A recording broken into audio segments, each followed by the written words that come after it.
मैं यहाँ बोलने वाला नहीं था। हम लोग के प्रिय मणिलाल चक्रवर्ती दा ने मुझे बोला कि आप भी कुछ बोलिए।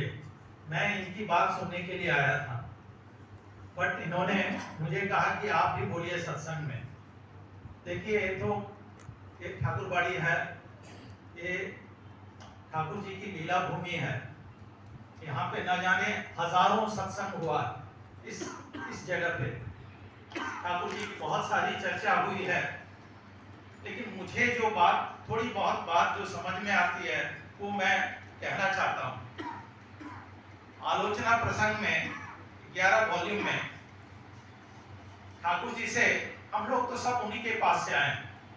ठाकुर जी से कोई बहुत ही विद्वान थे, मैं उनका नाम भूल रहा हूँ, वो रामकृष्ण परमहंस के अनुयायी भी थे, विदेश में भी पढ़े थे। और ठाकुर जी से उन्होंने पूछा था कि मैंने सुना है आत्मा होता है और परमात्मा होता है, तो ये आत्मा और परमात्मा है क्या? आप हमें सरल और सहज शब्दों में बताइए। तो ठाकुर जी ने इतना सरल और सहज ढंग से ये बात बताया। वो कहे कि समुद्र देखे हो, समुद्र, वो समुद्र में जो वेव होता है, जो ढेव होता है, वो है आत्मा, और ये जो समुद्र है वो परमात्मा है।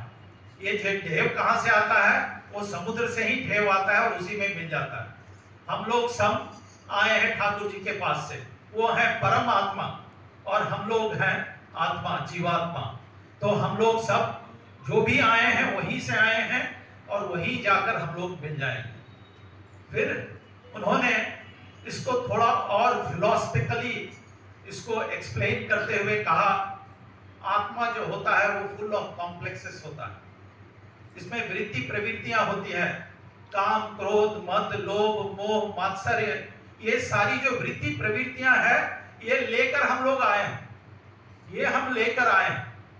और परमात्मा जो होते हैं वो वृत्ति प्रवृत्ति से परे होते हैं, दे आर बियॉन्ड दैट।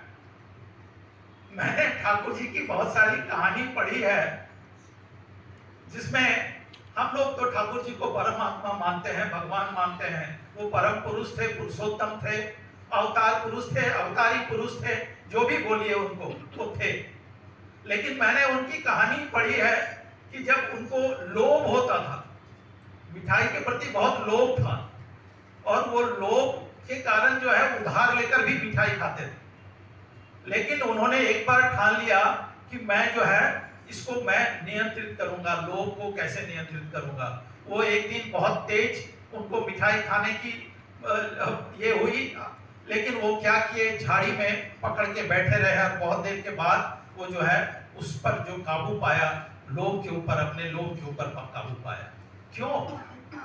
वो तो पुरुषोत्तम है, वो तो परमात्मा है, उनको लोभ क्यों?